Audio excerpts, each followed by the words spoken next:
the quiz is. There's, I don't know how many modules there are, like 7 or 8 modules.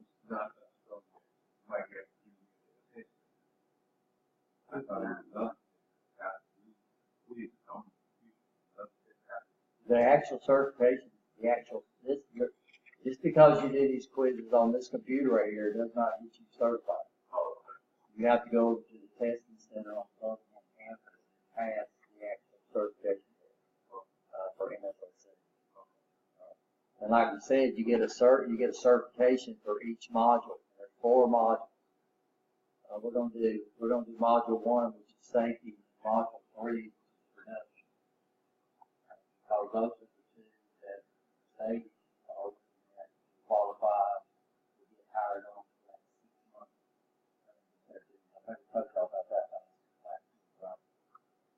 To get CPT certified, to be a certified production technician, you have to complete a pass certification for all 4 modules.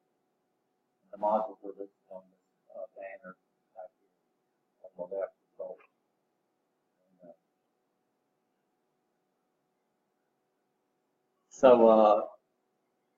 But like I said, you will get a certification even if you don't pass all 4. You need to team up with Miss Bush back here. She's going to try to get you set up.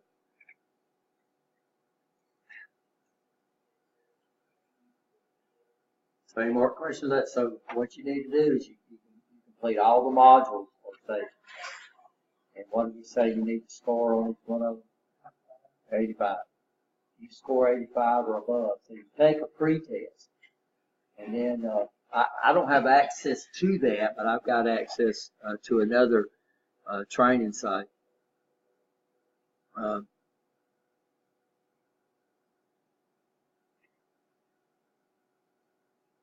Hopefully I got it on my computer.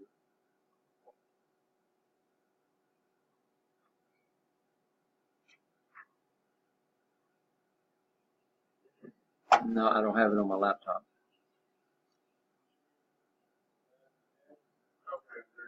But every section has got, you got a pre-test, right? That's okay.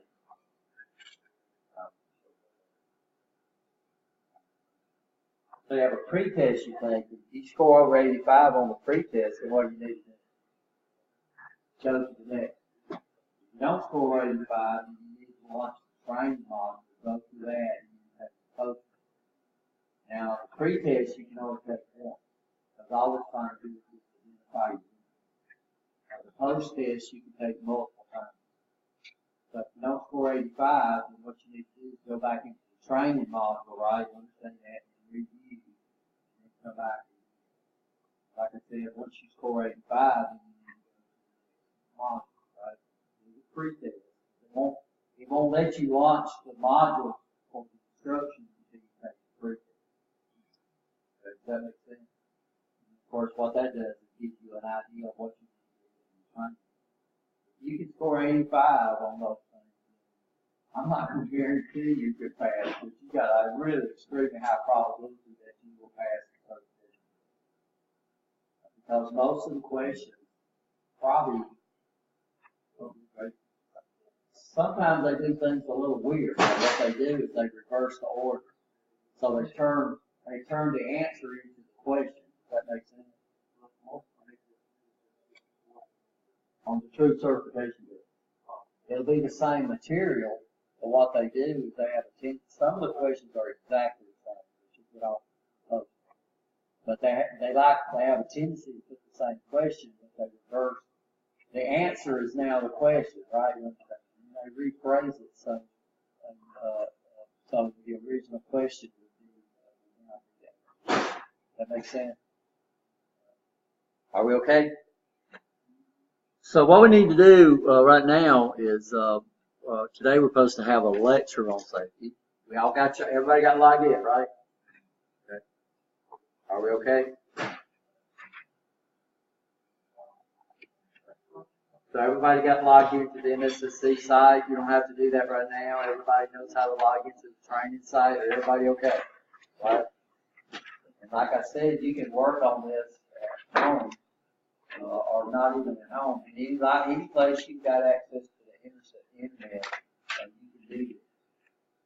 The only problem you might have is that you might get on a computer with pop-ups are not enabled. You might have to figure out how to do that.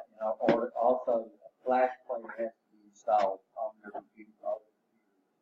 Be able to do that on the computer. Are we okay? So guys, what is a hazard?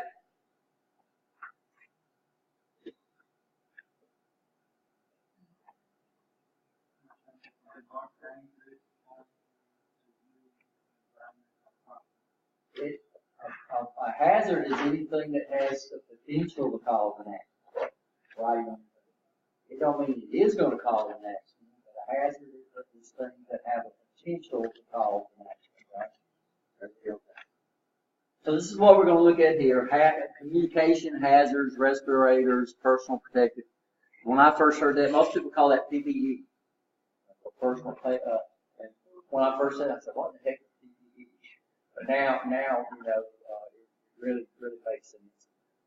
Different PPE that you can wear: hearing, conservation, fall protection, lockout, tag out, confined spaces, fire extinguisher, basic first aid. But this does not certify you to do that, right? You understand that? Bloodborne pathogens, heat, cold, stress, and good safety practice.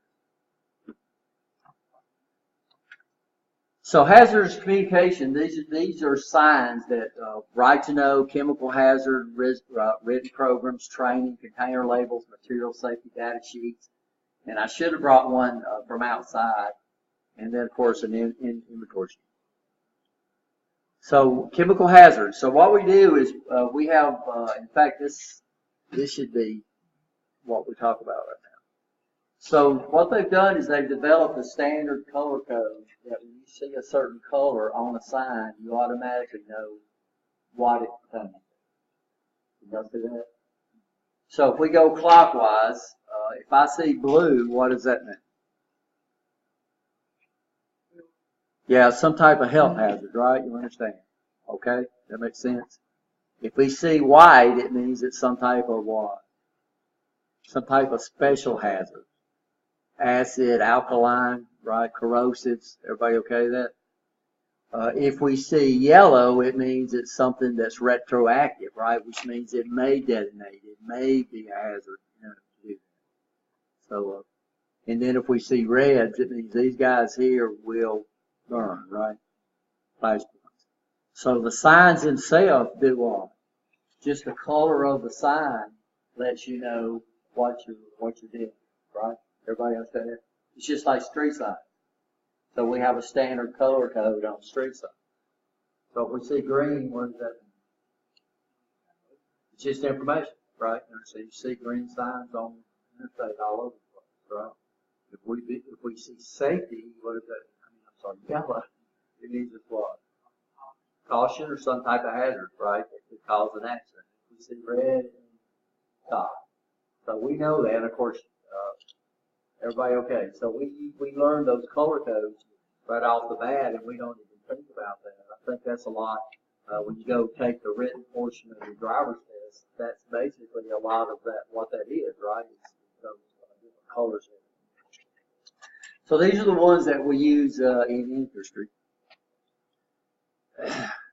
And then, of course, that we need to communicate this stuff, right? You understand that? Everybody okay? So we need to communicate. And how do we normally communicate in industry? They communicate with signs, right? So you see signs, and you see color stripes and everything on the floor, which tells you where you're supposed to walk at, where you stand, where you don't need to be at, right? You understand? So signs, y'all probably seen these, especially on the back of tanker trucks, you know, when you pull up behind them, they have these signs on there indicating that don't run into me because I'll blow up if you do, right? Also, you'll see trains coming passing by, and they'll have the signs on the side indicating they got any medicine material. Shipping labels. So this is the same. So if we see a shipping label, if it's blue, it means it's got something to deal with what? Your health, right? flammability, reactivity, and of course protective. Anybody know what NAFTA is? Yeah, National Federation. I know. I don't forget. But NAFTA is one of our main National Fire Protection Association. I knew it popped in. If you ever heard of the electrical code, you know, when electricians come in, they have to follow a code. Most people call it NEC, National Electrical Code. That is actually a NAFTA standard. It's a NAFTA 70 standard. And the electrical code that electricians go by, this is not to protect you. The code is to protect equipment. Now, normally, if you install all your equipment correctly and do what you're supposed to, it's going to have it does protect you. But they realize right off the bat, over time, not right off the bat, it took years, that they need to come out with something that protects you against electrical things. So they came out with what we call the 70E standard. And if you get into a company that has anything to do with electrical equipment, I guarantee you're going to play around with the NAFTA, or it might even have to go through 70E training. So NAFTA is one of the organizations that establishes recommendations. What's real funny is NAFTA does not set rules. So they put out recommendations. So there's a lot of these organizations that try to do your safety, but it's still up to the local authority in your area to adopt these standards. So like NEC is not a standard. It only becomes a safety standard if your local authority does what? Adopts it. Now OSHA, everybody know what OSHA is? What does that stand for? Health. Right. OSHA sets rules, but it sets rules that a company has to follow. But that's only if a company is required by law to follow OSHA if they do business outside their state. So if they ship across any state line, then of course they're required to do OSHA. But that don't mean the company that you work at does not adopt those policies and follow those OSHA rules, right? That makes sense? So health, fire, and reactive hazards. So these are different colors. We just looked at that. So material data safety sheets. Probably more. So you go to YouTube and search for Rich Raymond, and this will be up there. Okay. This is material data safety book. This is put out for General Motors. This used to be a General Motors building. So what this does, it contains all the data sheets that deals with working on automobiles. And supposedly whatever company you have should have these posted, right? Identifies material and manufacturing, hazardous agreements, physical and chemical characteristics, fire and explosion hazards, reactivity data, health hazard data, precautions for safety handling and control measures, and first aid. So you should have, and we've got, if you walk out in the hall, you'll see these big things with a slot in there where anybody coming by, if something happens, they can do what? They could grab that out and take a look. So these are the safety data sheets. Everybody okay? Respiratory hazards, dust, fumes, mist, gas, vapors, oxygen deficiency or enrichment, immediate. So everybody, if you got enough oxygen, you know you can make anything burn, right? In fact, the Q-Box out of U.S. Steel basically made steel melt by they put enough oxygen into the metal to make the metal burn itself. And that's what it was called. It's called an oxygen furnace, and that's what we got the name Q-Box. So we can make metal burn itself if we put enough oxygen. So oxygen enrichment becomes very, very hazardous, immediate danger of life and health. So this would be that you're going to require some type of respiratory, right? Are we okay? These are some of the permissive OSHA exposure limits. This is not really important. This is not going to be, but this might be some of the stuff that you run into on your company that you go to work at. And so you're going to be working, hopefully, even companies like Mercedes. You know, what do? Well, they have a paint shop. It stays in the paint shop. I think the car stays in the paint shop for like 8 hours. And what do they have to do with it? Well, they have to clean it before they coat it. So those are going to be caustic chemicals, right? And then the paints that they use, when they get it really neat and corrosive, they just actually get the whole body down into it. And then they come up and then they have paint. And the paints that they use are probably flammable. So if you work inside the paint shop, the odds are you're going to have different type of respiratory equipment and stuff like that, right? Because they have a lot of types. So most companies, even at U.S. Steel, when they coated the strips and they galvanized steel that they make the roofs out of, they had to clean those in acids and stuff like that. So there's almost any company that you'll go to. I'm not saying all are going to have some type of caustic or some type of respiratory problem you got to take care of. And what you got to do is really monitor those signs. And it's not one of these where I can just run. I'm just going to run in and run out, right? Just going in there and running it out could cause all types of problems. Maybe not now, but in the future. Respiratory protection, so caution, respiratory required in this area, right? You understand that? So this means this is going to have to be some type of face mask that you put on. And of course, so ARP would be air purifying mask, and then the SARs would be what? These guys would actually supply oxygen, so you'd have to go in with an oxygen supply of some type of breathing.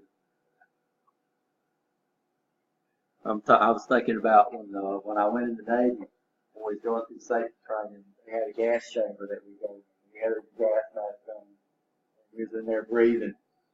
And I said, I don't believe there's any gas in here, right? That's what he made us do. Take it off. Of course, it wasn't a gas that would hurt us, but it made you burn. You couldn't even see. But that thing did a really good job. But it was one of these. It wasn't one of these. So we didn't have to have an air supply. No, it did. It had a cartridge you had to punch. I forgot about that. That was a long time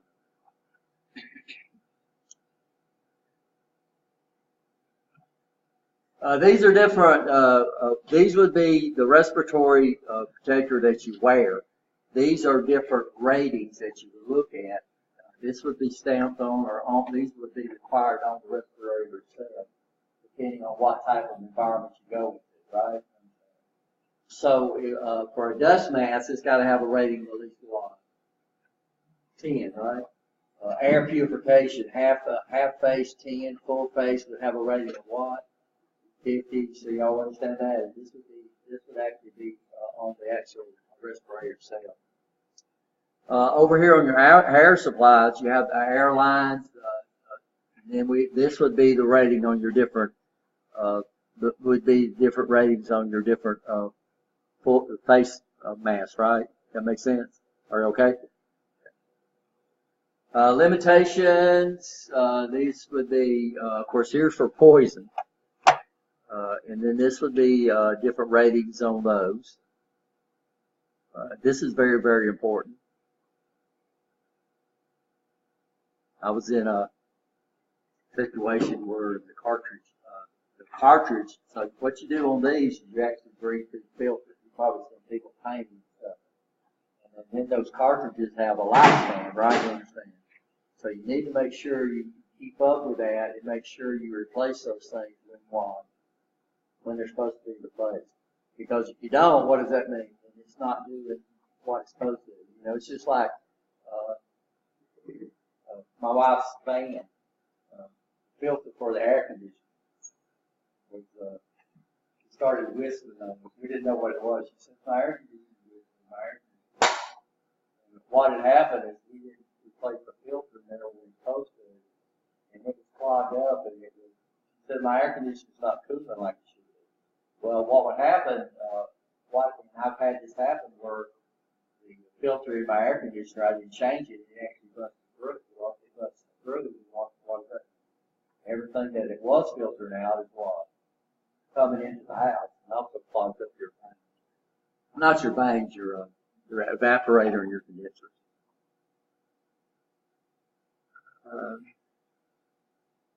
So respiratory program elements, you should have a watt where you go to work at. Top left. Should have some type of written procedure that the company has, right? You understand that. Selection of the respiratory, then of course anything you do, just about all companies. When I went to work for U.S. Steel, we just went to work. And then we found out we had all these SJPs, safe job procedures. And just about every time you'd come into work, you'd read a safe job procedure, but you'd already been working there for a long time, because I don't know if y'all worked at U.S. Steel before, but they got the SJPs or new. So there was absolutely no safety training when I went to work there. It was basically a apprenticeship. But what we live in now and the requirements like for 70E and a lot of the OSHA standards, things have really changed. So odds are when you go to work for a company now, your first week or 2 weeks is going to be basically in what? Safety training. You know, that's almost a given, along with drug tests, right? Fit testing, training the user, make sure that everything you do it fits correctly. People have problems, got beards. So odds are if you got a beard and you go to work and you got to wear a face mask, that's what you're going to do. And you got to shave it off. We had, when I worked on these airplanes in the Navy, all the flight crew had to shave their beards. Except for right here, you'd see a bunch of them have these little goatees sticking out. It would be under where they would put their face mask on. They'd do anything they could get by with it. Make sure you keep them clean. Make sure you keep them stored correctly. Make sure they're maintained. Inspection is very important on these things, right? Just about all our test equipment that we use in electronics, that's one of the first things that we do before we use it is we just do what? We inspect the leads and everything, make sure they're not broken, all that kind of stuff. That's a pretty good habit to get into. Using certified there it is right there in uppercase letters. That's it. Yeah, my son had a full beard, and he's a paramedic. In fact, most of my sons are medics, but he got on at Hoover Fire, so he's a fireman medic, and the first thing they made him do was shave off that beard.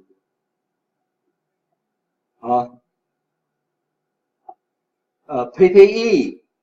What PPE you're required to wear, people, depends on where you're at and what you do.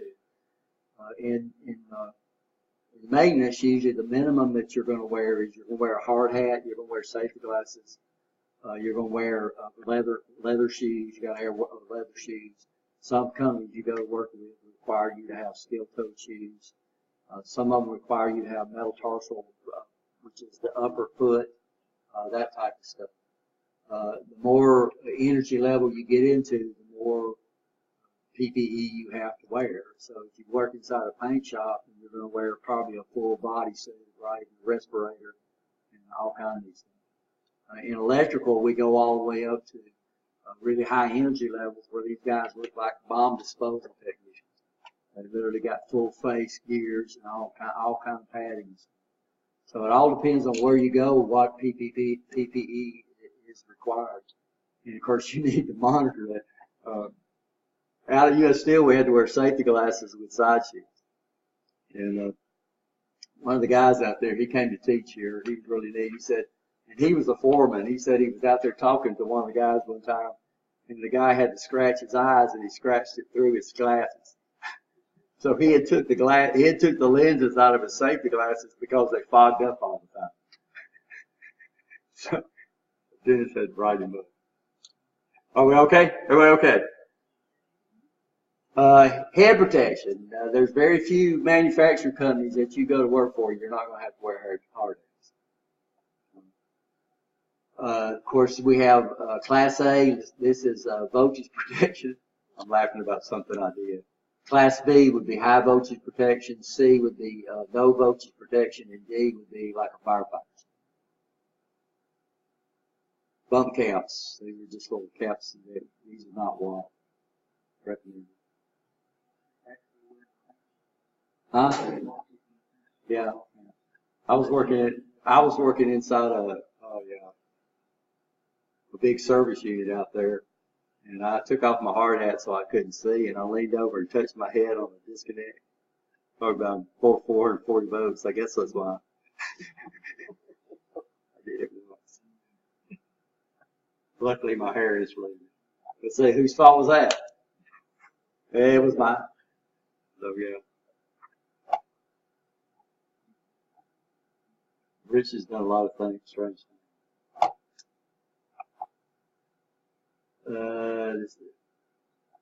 High end face protection, safety glasses.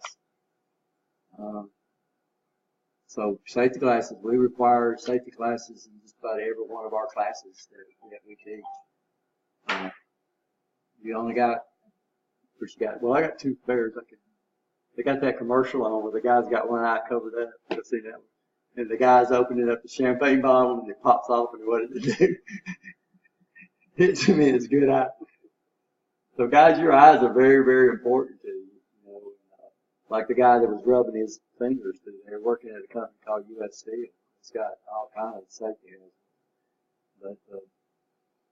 But goggles depends. If you wear prescription glasses, you can get prescription safety glasses.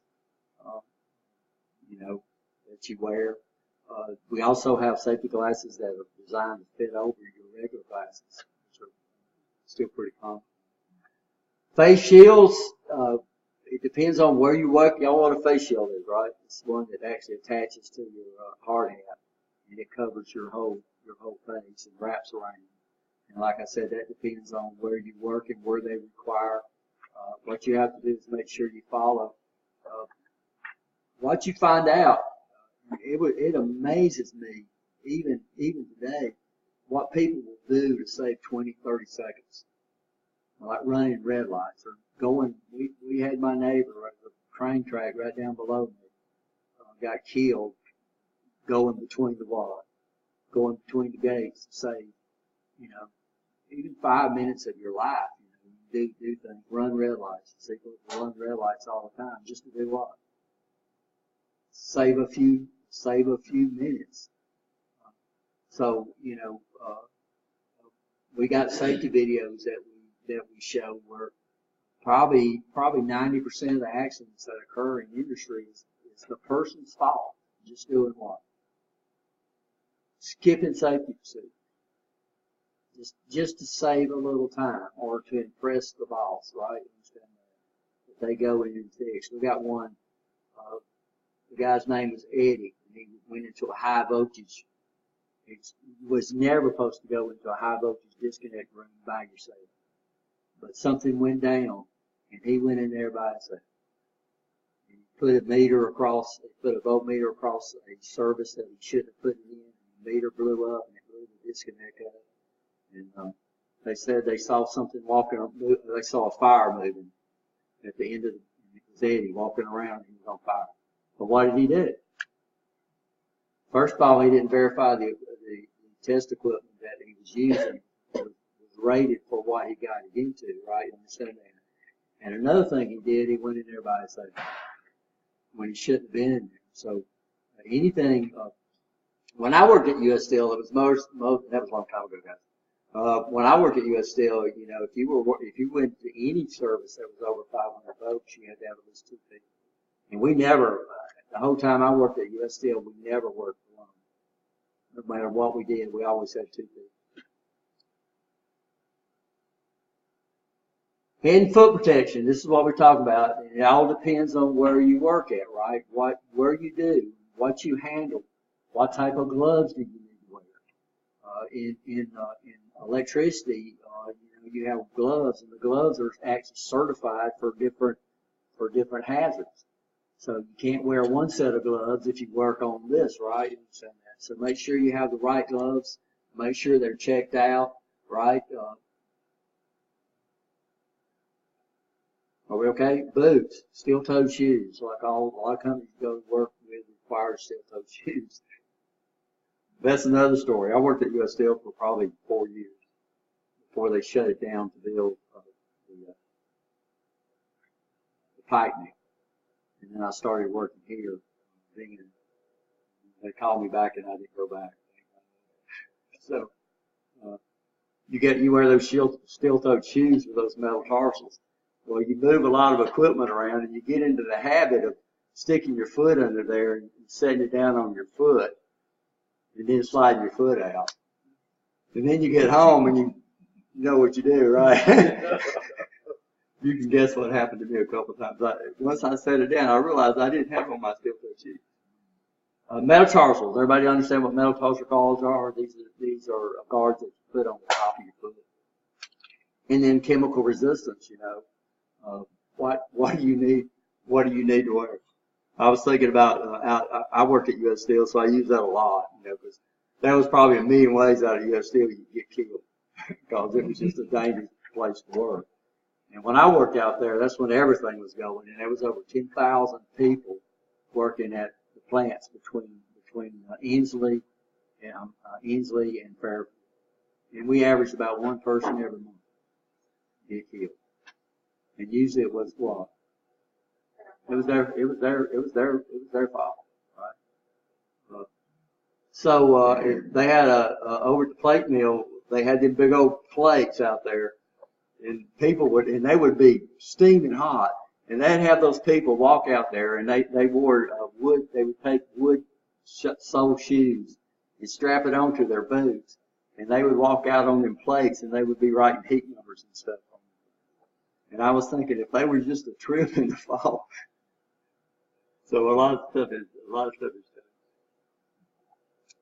done. Chemical protective clothing, right? You got to make sure you have the right clothing for the chemical that you're going to be working with. And like I said, it depends. We got a lot of companies around here, right? And they're really, really good companies, but they're in the business of making, stuff, and some of the things that they do is caustic that they have to work with.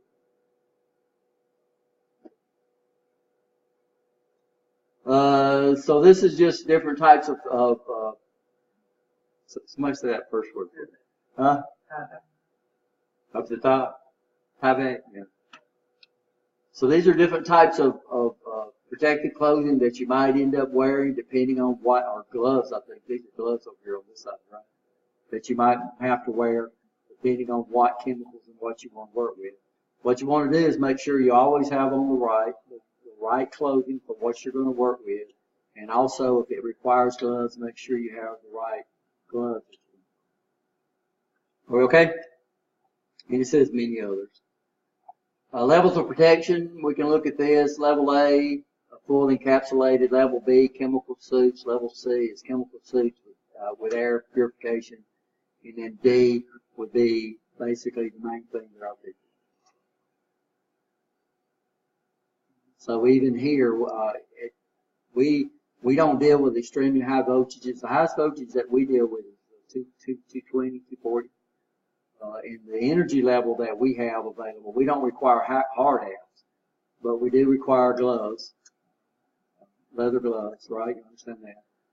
We do require safety belts, and we don't let our students wear open-toe shoes. We don't require them to wear leather shoes, but we don't let them wear open-toe shoes. And we make them wear long pants, and they can't wear any synthetic clothing. What's the problem with synthetic clothing? Yeah, burns. Are we okay? So we're usually not quite on the D. We don't do hard hats, and of course we don't have uniforms. Ear protection.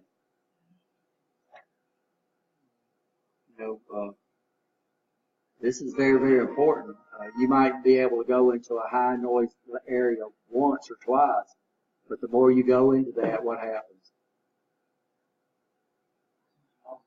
Yeah, and you don't want to be, you get up in your 60s like me, saying huh all the time, or have these little things you wear in your ears, right? So these are DBs, So this is the amount of noise. Decibels is a method of representing noise levels. So basically a dB, an increase of like 10 dB would be a doubling in noise. So this is, you know, up in speech, this is okay, but you get into, then you get into lawnmowers. So when I'm out on my lawnmower, I wear headphones because I'm listening to music, but I make sure I wear that, right? Trucks, jet engines. I worked on a lot of jet engines when I was in the Navy, 150 dB. We always wore a lot. Yeah, we call them Mickey Mouse ears. Always wore those pads. Of course, this is very popular. This is what I wear when I shoot food. Noise exposure, this is the big problem, these constant levels over time. These are the ones that will damage your hearing. And also, if you're in the same frequency all the time, like jet engines, what happens, you get a dead band, which means what? You can't hear, you have, below that you can hear real good, above that you can hear real good. If anything comes into that dead band, I've seen people not have to do that. Levels over an area in a short time, and of course short bursts. This is really, really bad because these big short, fast bursts, you know, these guys could actually rupture your eardrums. I think everybody on Criminal Minds has had their eardrums. They show what's Criminal Minds. Hearing protection. Of course, you have the full. We call them Mickey Mouse ears. This is what we call them. And of course, really good earplugs. Don't share your earplugs with people, right? Are we okay? This says noise reduction rating, and this tells you the different things right here. Are we okay? Audio testing, just you know, one of the things that most companies do. A lot of companies require physicals, and then one of the things that they do just about every physical I've ever been on for a company, they give you a hearing test, right? Because they have different sounds that they do, they have different things that they do to indicate what's going on. Are we okay?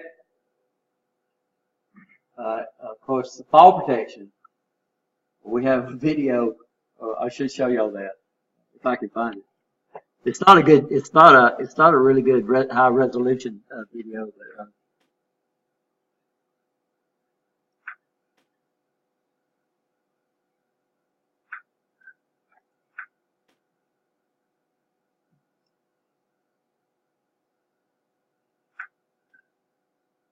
I just looked at it today. It's going to be highly unlikely that I can find it.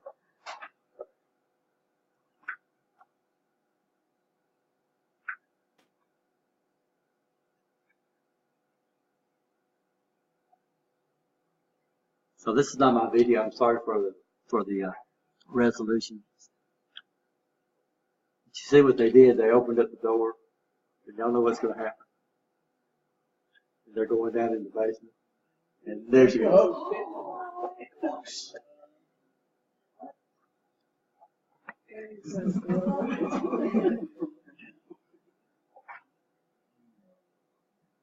It's always funny when it's not you, right? Watch these two guys out here fishing. Wait for it.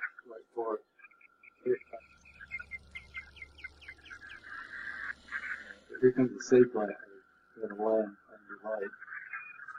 This is what I said. I said, how the guy in the plane didn't see the this guy on the left, you see what he's doing. He's moving.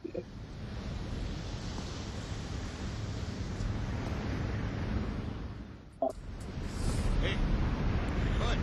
Get up.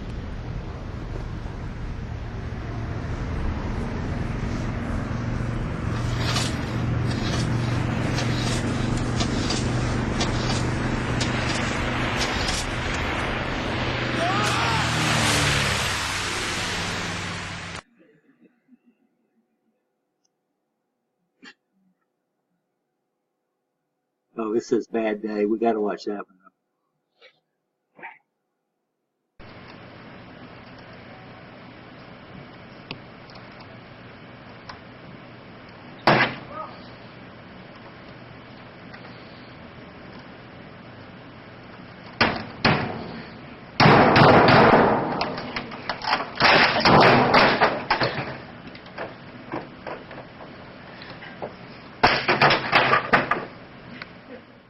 You ever feel like doing that to your computers?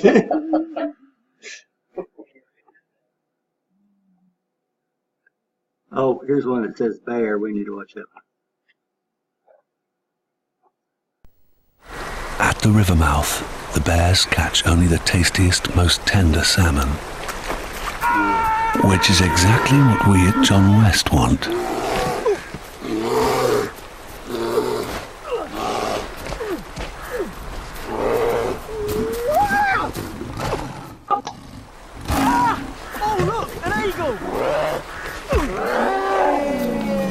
John West endured the worst to bring you the best. So any opening higher than 6 feet's got to have guardrail, right? So they should have some type of guardrail, because that looks like that was, it says higher, but it was deeper than 6 feet. And that girl did what? Turned around, she fell right down through that. Personal rescue equipment, you know what that is? That's some type of harness that you could put on. You see people that's working on skyscrapers and bridges and all kinds of stuff, or window washers. They'll do well. Put those to the rescue.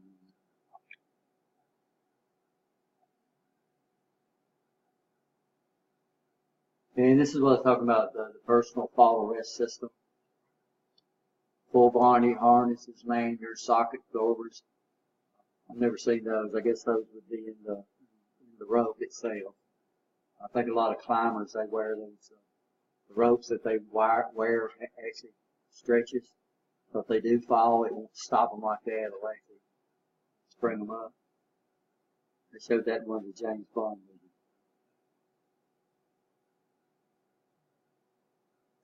movies. Fall clearance, this is what we're talking about. What was that movie where, oh, what was it? Where they push the guy off the bridge and he hit that thing and he come up there and hit his head. It was a funny movie. Scaffolding, everybody know what scaffolding is? Scaffolding. Stuff that we put up, temporary, that we put up around objects so we can get height. Overloading, see people do weird things with scaffolding. Like get a foot ladder and put it on 2 sides and put the board across the top. Don't anchor it on anything. So everybody's seen people on ladders working on their roof. Those videos are all over the place. You know, they go too far and the ladder shoots over. Are we okay? Portable ladders. This is one we just got through. Use only approved ladders inspected for use. Use both hands. You see people climbing up these things, carrying paint buckets and all kinds of stuff. Right? One person on. You see 4 or 5 people climbing up these things. Firm level footing. You ever seen roofers that have a big old slip of across, and they'll be climbing up, holding that thing up there, climbing up with one hand. I've seen that happen a lot. Do not use platforms as scaffolding or ladders. Fall arrest above 6 feet. Secure top of extension ladders extend at least 3 feet. So if you got an extension ladder, you're not supposed to, if you're going above an object, it's supposed to go above what? At least 3 feet above it, right? And I didn't know this for a while. Area lifts, we use those a lot around here to replace these tiles and stuff inside the thing. In fact, there's one down at the lab over down there that they've been using. Lockout, tag out. Everybody understand this? So what's lockout, tag out? So anytime you're going to work on a piece of equipment, actually do work, you're supposed to lock and tag it out. So I bought some of our locking tags over here.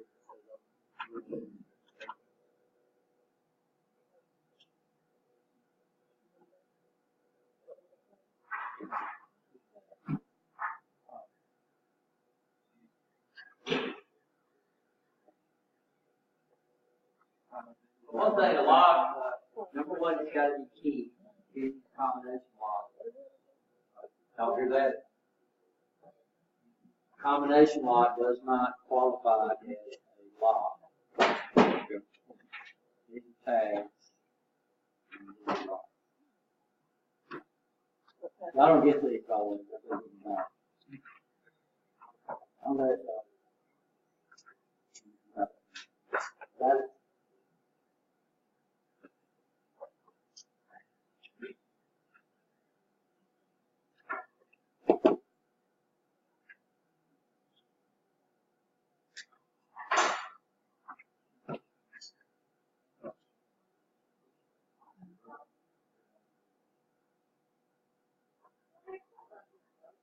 Yeah, Nancy says she's going to start.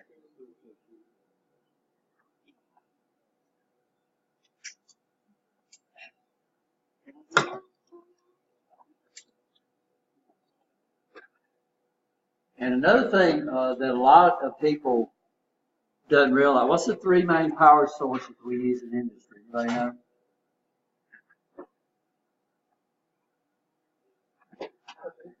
Electric, of course. I mean, it's all over the place. What's the other two? Hydraulic and pneumatic. Any one of these could kill you, right? You understand? Pneumatic, gases. So hydraulic is we generate a force using liquids, usually an oil.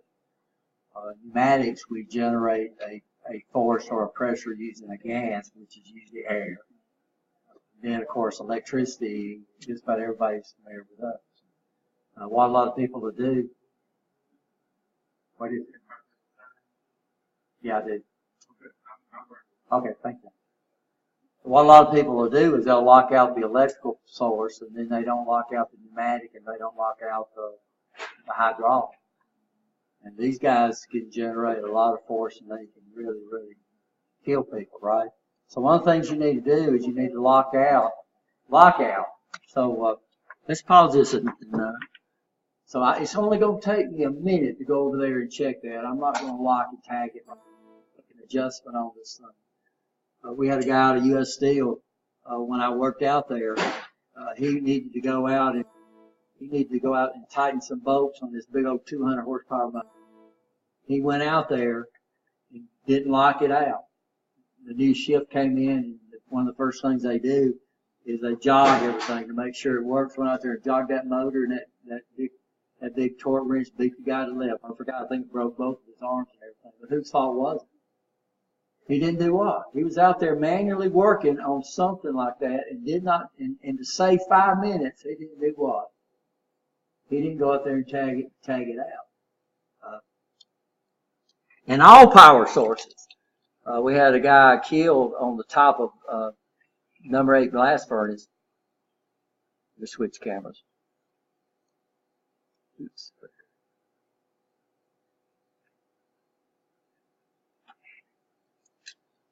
And number 8 blast furnace was what they call a continuous pressure furnace. So they brought material that they was going to drop into came into the top. It came up a conveyor belt. And then what they'd do is they'd open a hopper door on the top, and then it would close, and then they would open the bottom hopper door and let the material fall down into the furnace.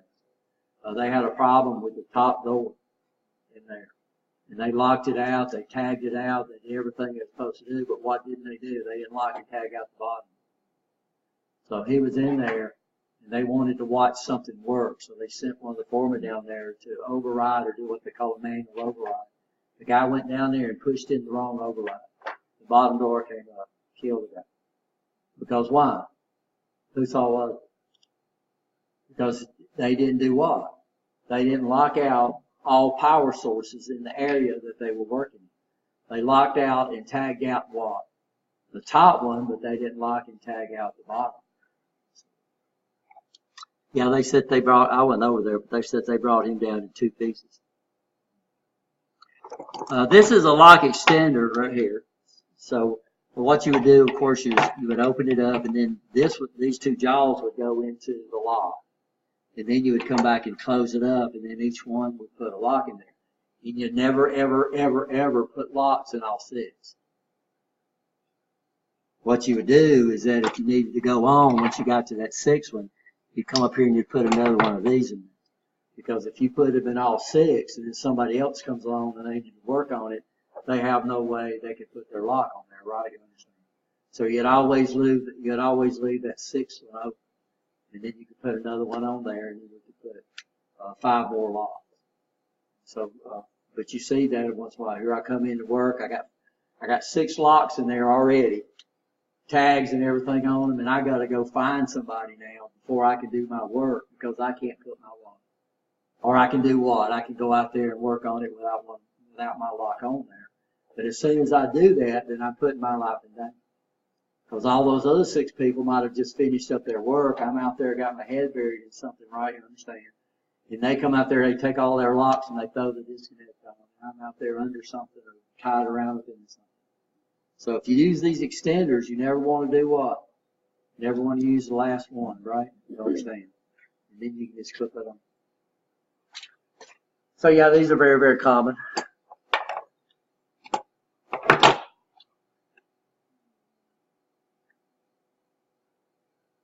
Or they should be anyway.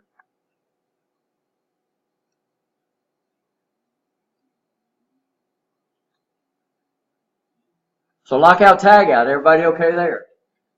If you're, now troubleshooting is one thing. Troubleshooting, you usually have to troubleshoot.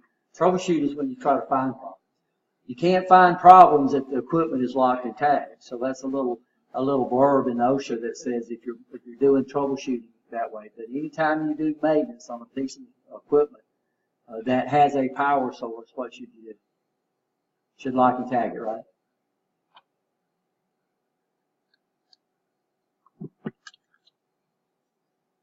It's got to be a keyed lock. It can't be a combination lock. Everybody understand that, right?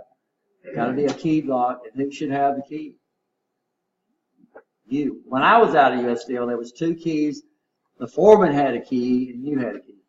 But what I understand, they changed that, and only 1 key per lock. That means nobody had that key but one. But you. If you lost the key, then they'd have to come up and cut it. You'd be there, and they'd come and do what? They'd cut the lock off, and they'd give you a new lock. They wouldn't even fuss at you. Tag out. So tag out applies to the energy control used in conjunction with lockouts, used when lockout is not feasible. So sometimes you can't lock out. You know, if you can't lock out, then you need to say, well, you don't need to do this while I'm doing that. That's just another thing. You are not allowed to remove somebody else's tag, right? You understand that? You are not allowed to remove somebody else's lock. But it's real easy to remove a tag. Most of the time, all you can do is do what? Just tear it off. Performing lockout, tag out, identify all your energy sources, right? Not just one, all your energy sources. Electricity, once you disconnect it, you're okay. Energy sources, especially pneumatics. Pneumatics is another thing you really got to worry about because that thing stores a charge, right? You understand? Anybody played around with compressors? They'll turn it up. The compressor cuts off, and you're out there still using your air tube because it stores that energy, right? You understand? So that's another thing that you need to do is that if you got something, even if you disconnect a pneumatic or a hydraulic source. Now, hydraulics uses something they call an accumulator, which basically stores hydraulic pressure. And that way it smooths out the hydraulics, and also it gives them a little pressure if something happens, especially on robots. You know, you got a robot up there holding a 2,000-pound car, and you lose power at your plant. You don't want it to do what? You don't want it to drop it. So just about all those will have these big accumulators that actually apply pressure. Well, that means even though you lock it out, you still might have what? You still might have that stored pressure. So another thing that you need to do when you do a disconnect is you don't have to do this on electrical most of the time, unless you got some big capacitors in there. But most of the time, electrical, you disconnect it, it's gone, right? You understand? Another thing that they require you to do, I don't know if they say this here, is you're supposed to verify that the pressure is gone. So in electronics, we use what we call a voltmeter. So what we do is we go up there and we do our disconnect, and then we go out there and check to make sure there's no voltage. Right? You understand? Because I could have put my lock on the wrong disconnect. Or one of the disconnects might be welded in. We've had that happen before. Your pneumatics, you need to verify, like on a valve or something, you need to open it up. We have filters on pneumatics all over the place. because pneumatics get stuff in it. And also pneumatics get water in there. Anytime you pressurize something like that and cause it to heat up, when it cools down, it generates water. So I don't know if any of y'all have ever worked with pneumatics before, but we have these drains all over the place where we can drain out the water. Well, all you have to do is just crack one of those drains, right? And do what? Let it bleed off. If we was to go next door on the manufacturing lines, the actual disconnect actually bleeds off the pressure. It's really neat. So if you push in the disconnect, it will literally bleed off the pressure. If you look at all the pressure gauges on the line itself, it goes zero. So not only do you need to identify all your energy sources, then when you lock and tag them out, what's the next thing you should do? First with a D. Verify that they're actually disconnected, right? Everybody understand that? Apply the lockout, close and shut all energy sources. It says, don't say all, it says all, right? Apply locking tags, and there it is. Verify what? Verify that it's not by trying the switch. You need to actually verify that what they're saying is you try the switch, right? You can't energize it. That don't mean that pressure is not still out there. Removing locking tags. Remove tools and equipment. Replace guards and covers. Check for all clear. So don't just go over there and hit a disconnect, right? But there's one video that we show where a guy was told to go out and clean up a bunch of it was a bolide plant, and they had a lift out there. And he was told to go out there and clean out from under that. Guess what he didn't do? He didn't lock it. That screw come in. They said, "Well, this thing's not working." What did they do? Turned it on. Question. Other locks and tags may remain. Notify responsible party of completion. So number one, and they didn't say this. Normally, what you do before you put a lock on there, you notify everybody that you're fixing this, that's associated that you're fixing to lock this stuff out, right? Because they might say, "Well, you know, I'm on this crane and I need to let this down before you turn off power. You know, get it ready to be locked out." Then what you do is you lock it out, lock and tag it, right? Then verify it, right? And then basically you do it in the reverse order. You let everybody know you're fixing to do what? You're fixing to throw these power sources back on there, right? You okay? Confined space permits, OSHA, this confined space entry permits. So there's a lot of spaces that's confined. Y'all hear the guy? I forgot. I think he was working for what's the tuna? The big company makes the tuna.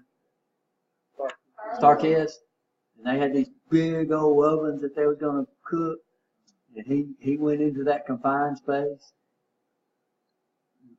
cleaned it out, and guess what happened? Some guy comes along and does what? Closes the door, pours all that tuna in there and fires it up. Whose fault was it?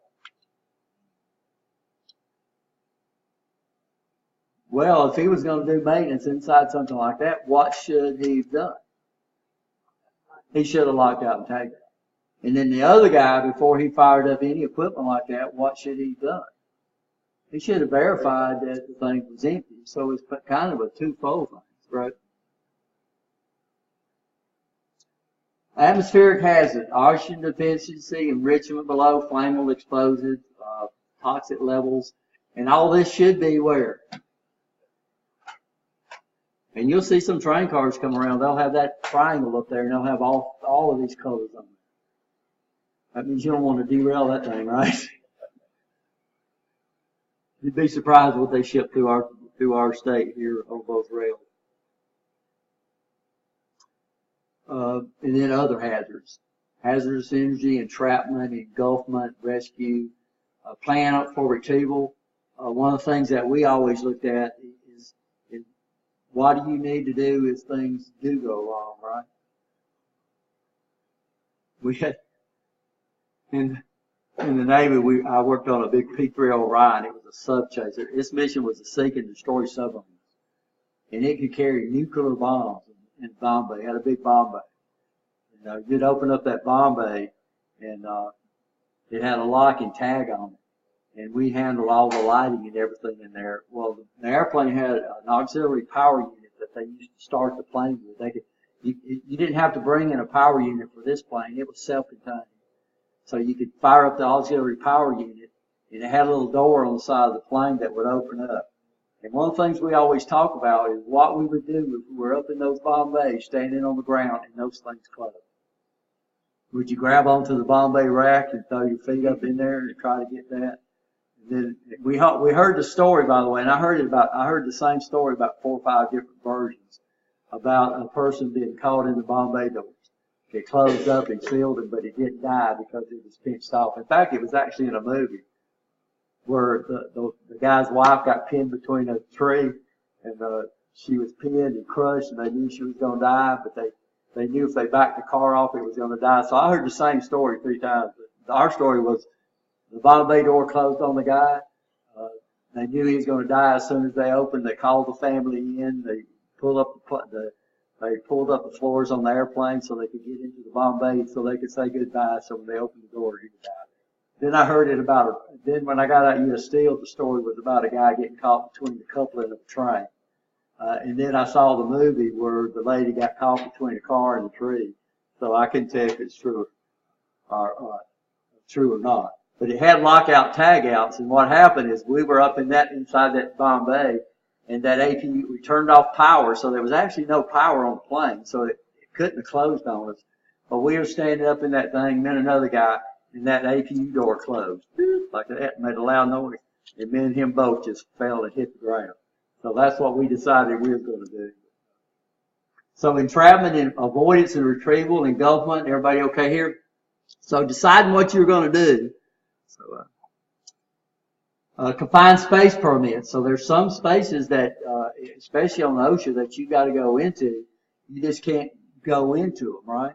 So at the start is if they would have that in procedure in place, right, before that guy could get into that big old oven, he would get a permit to go in there. And then, of course, everything would have been what? Even if he couldn't lock and tag it out, then everybody would have known what he was there.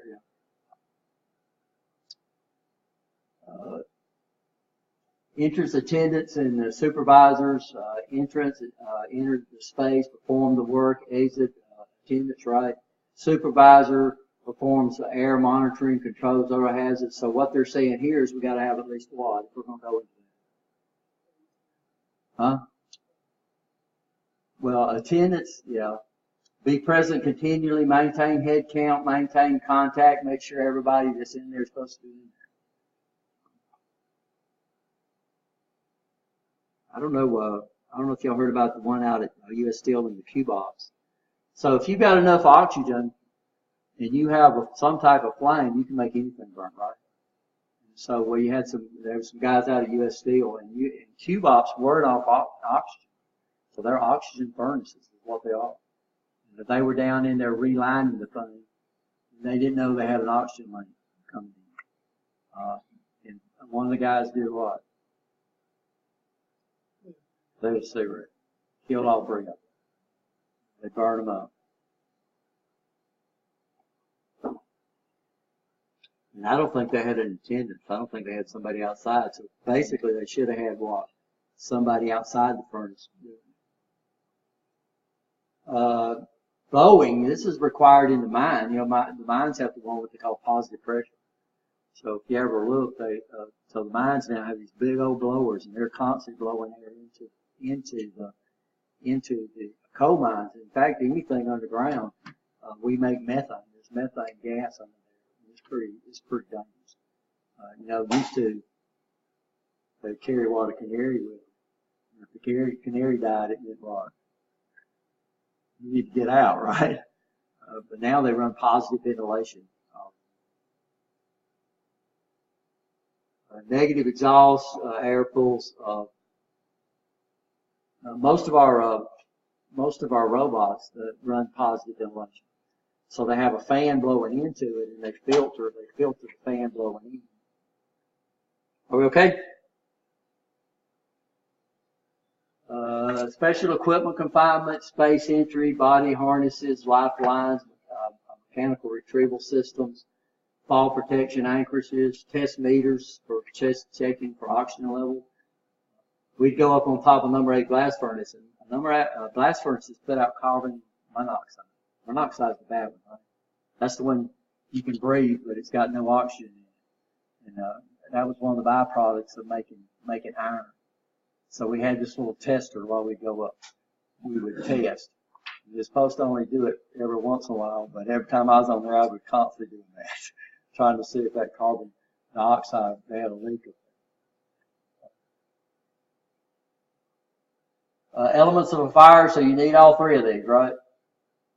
Oxygen, you got to have some type of water, fuel, and heat. It amazes me that water is made out of oxygen and hydrogen. Hydrogen is a very, very flammable gas, right? We saw that on the Challenger explosion, right? And if you've got enough pure oxygen, you can make if you got a fire, you can almost make anything burn.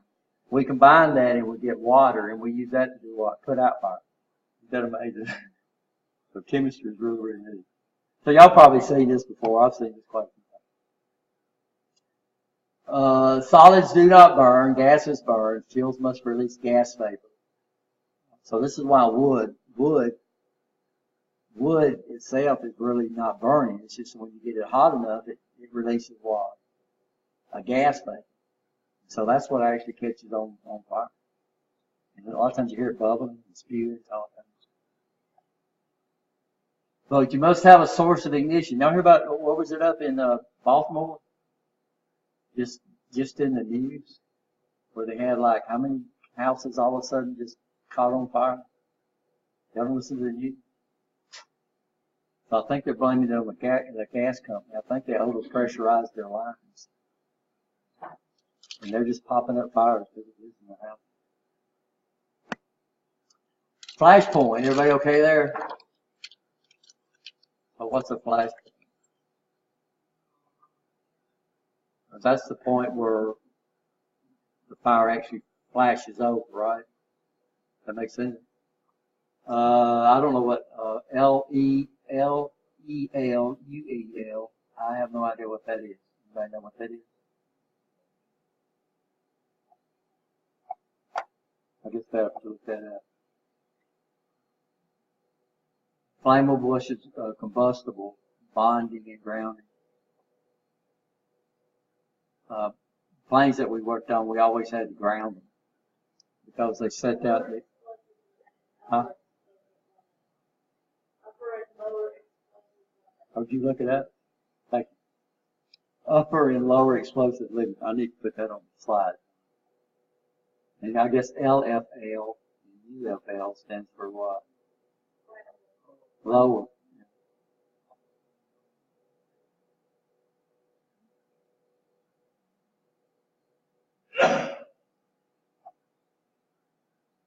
When they gassed up, we used JP4, but when they gassed it up, they had to make sure everything was grounded or bonded together. All your test equipment, all your pipes and everything. The planes actually had a ground strap that we have to ground them when they were sitting on the tarmac.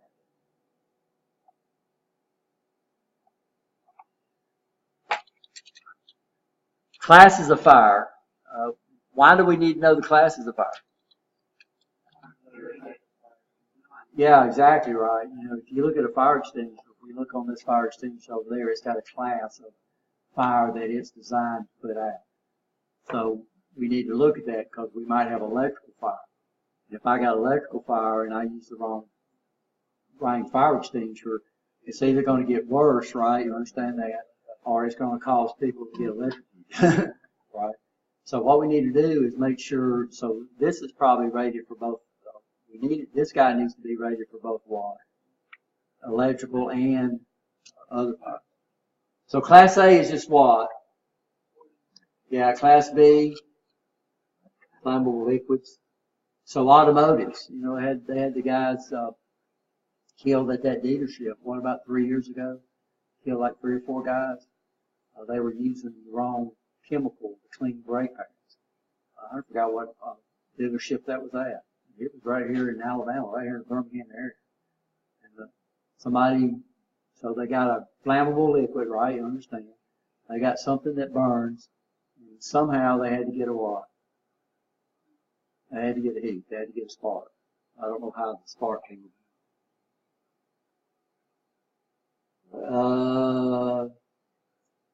See, I'm going the wrong way, Rich. Class C. This is what we need to make sure that we have in all our labs, because what? Yeah. The airplanes that I worked on, a lot of that was made out of magnesium. I know y'all heard of magnesium. It's a really strong light metal, but the problem is it makes its own oxygen when it burns. So it's extremely hard to put out, and that's what we have to make sure we have Class D fire extinguisher. Fire extinguisher material, water, Class A, cool, removes heat, dry chemicals, Class A, B, C, interferes with chemical reaction, carbon dioxide, Class A, B, or C. Halon, this is what we should have, because it'll do what? So it'll do a Class A, a Class B, and a Class C. So that's the fire extinguisher that we should have in this area right here. Class D, these are for metals, right? And foam is Class B, hold down the vapor. So this is typical fire extinguisher, okay? It's usually got some type of indicator that you pull it, it does what, break it, so that way anybody can walk in and tell right off the bat if it's being used. And of course, it is supposed to have a specific weight, right? You understand that? You ever seen guys come around and check the fire extinguisher? What's one of the things they do? They grab it with a scale and make sure it's the right way. And then, of course, it should be what? So if you get a fire extinguisher that doesn't have a label on it, that doesn't tell you what class it's designed for, that means you're using it as your own risk, right? I mean, if I had a fire breakout and that's the only thing I had, odds are I would do what? I would probably grab it and use it. But select the correct extinguisher, pull the lockout pin, aim at the base of the fire. You have some people aim at the fire, right? You understand, but you're supposed to aim at the base of the fire and do what? Work it back and forth into the fire. Everybody understand that? Monitor the area the fire could reignite. Always notify the supervisor of extinguisher use so it can be replaced and recharged. And the firing destination. And then they check their fire alarms every once in a while. Y'all were in here last week. What do y'all think about our fire alarm? You think we would know when it went off? Yeah. But I warned y'all, didn't I? Basic first aid, shock, lay the victim down, keep the victim warm, keep the victim calm, get assistance. Bleeding, use clean bandages, apply pressure, elevate the wound. Everybody okay? Burns, first degree, this is basically redness, only flush with cool water. Second degree, this is where you're going to start seeing what? Blister. Some of y'all get second degree out there in the sun. If you out there and get a really bad sun, luckily I'm dark complected, so I don't burn very easy, or I never blister. Third degree, white charred, use only bandages. Second degree, second and third degree, these are really bad guys. So you need to get these guys into medical attention as soon as you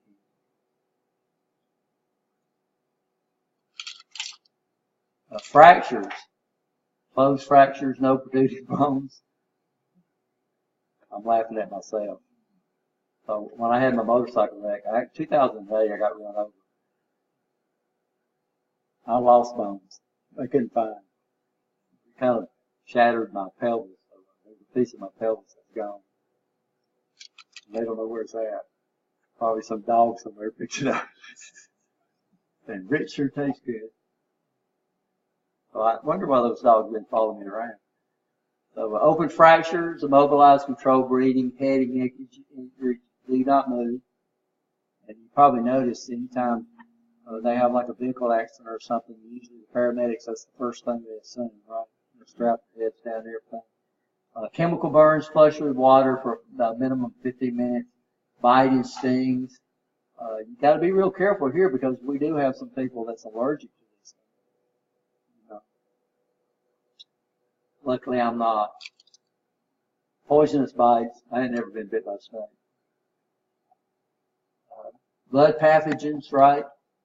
Well, what are blood pathogens? These are different types of pathogens that people have, you know. Used to, when we walked into the hospital, the way they handle blood then and the way they handle blood now is completely different. Because there's a lot of stuff that can be floating around in people's blood. So what you want to do is no contact with the blood or body fluids, wear protective equipment, especially gloves and safety glasses. Hospital laboratory waste. So used to when you go into the hospital, whatever they did, they're throwing trash. So what do they do now? They have that special red bin on. Yeah, they got that special red bin up there, and anything they do that has blood on it, or any type of body fluids or anything like that, they do what? Now where it goes after that, I have no idea. They might take it out and dump it in the trash. Well, I was working on electronic scales. I used to maintain electronic computerized scales. And we was up at the city of Birmingham one time, and they come up and dumped the truck out from UAB, and there was body parts in it.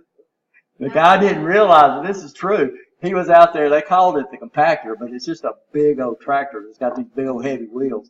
And he was running over it, and he saw an arm sticking out from in there. And they called the police and everybody out there, they come swarming out because they thought somebody had dumped a body in the garbage out there. But come to find out, it was somehow the UAB hospital had got the amputees, the parts that they had amputated, and put it in their regular trash and dumped it. That's a true story, people. It's the landfill that's up in the Smithville, over on those sides. It's not New Georgia. New Georgia's out, but I forgot what they call that landfill up there. But yeah, that's a true story. And they had a big pipe coming out of the ground that they burned 24 hours a day, just the methane coming off the landfill. Hospital laboratory waste should be in a red bag, right? It needs sharps disposals. Temperature stress. So this is the problem we have. So here in Alabama, we're really weird, right? We have extremely cold weather. Of course, it's not like Alaska. I've been there before. But we have cold weather in the winter, and we get extremely hot in the summer. And of course, we have problems. Or most of our problems is not with cold. Most of our problems is with the heat. Yeah, we get heat. People get dehydrated. They don't drink a bunch of liquids. Of course, another thing is for really, really cold temperatures, you're not supposed to put on just one thing. You're supposed to do you're supposed to layer, right? Makes sense. Frostbite. I've never seen it. Anybody had frostbite down here? I can't remember. Hypothermia, and of course, seat metal. I think I had this one time. I was riding back from Gulf Shores on my motorcycle one time, and it was down in like the 70s, and it started pouring down rain. That is the coldest I've ever been in my life. I mean, I was shaking. We pulled into a rest stop, and the guy was in the restrooms cleaning up stuff, and he had some plastic garbage bags. So we got those plastic garbage bags and cut the heads out of them, and we were okay. 90 miles an hour after that. Man, I like to froze. So I was shaking all over, so I believe that was my problem. Sunburn. We have a lot of that here, right? Even today, people won't put on those sunblocks.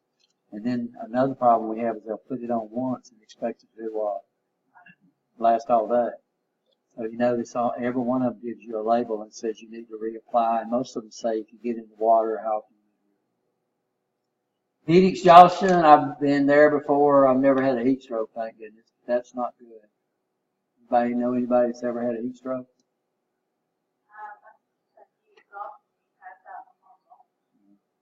I've never passed out, but I've been.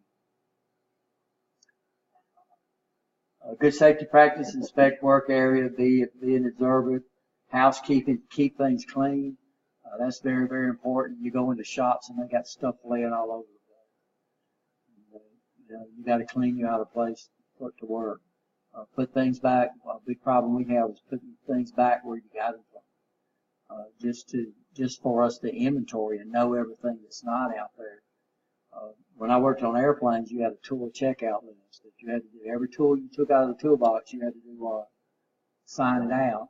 And then when you came back in, you had to do signing in. There was a magazine they put out every month called Approach, and they did all the things that would happen on these planes. Like guys would be flying these planes doing Mach 2, and all of a sudden the screwdriver would pop up in front of their windshield. So somebody didn't sign them up. If you're not sure, always do what? Ask. Report injury incidents, no matter how minor they are, and report any safety issues that you see. So even in here, if you see a safety issue that you think you should do, what should you do?